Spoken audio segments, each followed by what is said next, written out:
BMP Fishing, Brandon Palaniuk here at the Bassmaster Classic. Hey. How does it feel to be back? Feels great. Feels great. I love seeing all the fans at the expo, but I love fishing and walking across that stage and seeing you in the arena a whole lot more. It feels good.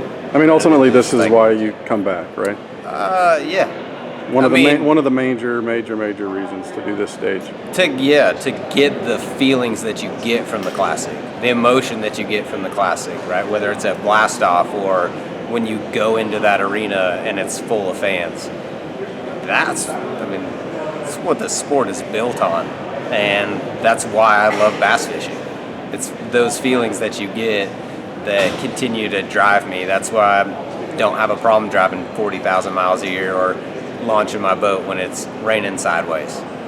And this will be second only to an event that's coming not far after this, where you're going to stand up in front of just a few people, right? If I won this week, I would be less nervous than I will be standing at the altar in a couple weeks, yes. And that is, like me and Tiff have talked about this, she's like, why? Why would you be more nervous? I'm like, because I've never done that, and I'll only do it once. I've already fished the Classic 9 times, this will be 10. And I plan on fishing more. It's not a one and you're done thing. That's one and you're done.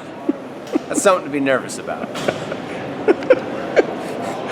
You broke me. All right, let's talk about the fishing. 4 days of practice. Did you find anything that makes you feel happy? I did not get any warm, tingly, fuzzy feelings inside.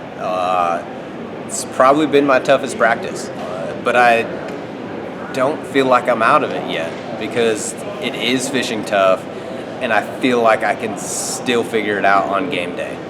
I've gotten a couple big bites, but they're super random and really hard to duplicate. And I feel like a lot of guys are in that situation. So I'm just gonna go fishing, right? And whatever looks good, I'm gonna fish. I feel like that's the best thing you can do right now with how spread out these fish are and the crazy conditions that we're dealt with. Seems like you've had a few of those this year where you throw your hands up and go, whatever. Yeah. Hopefully I'm here at the end of day 2 even. Yeah. And you've done well. Yeah, I have. I've had bad months.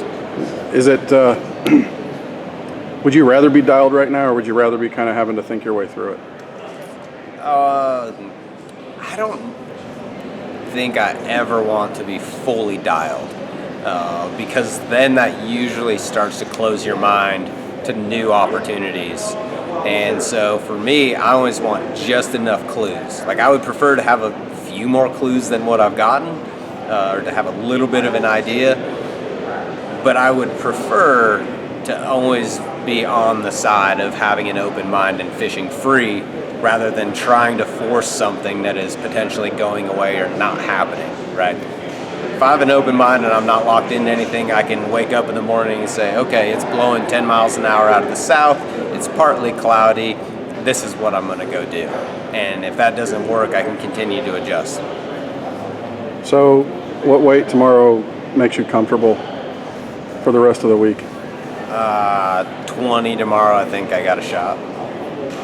But I gotta catch 20. Right? Like I feel like you need 20 to set that tone for the rest of the week. You're probably not gonna be leading with 20 on day 1. But that keeps you enough in the hunt because I think the guy that wins this week is gonna have one really big day and then followed up by 2 mediocre days. And you don't know what day that's gonna be, but if you can average 20 a day, I think you'll be right there. Thanks for spending some time with us, brother. You're welcome.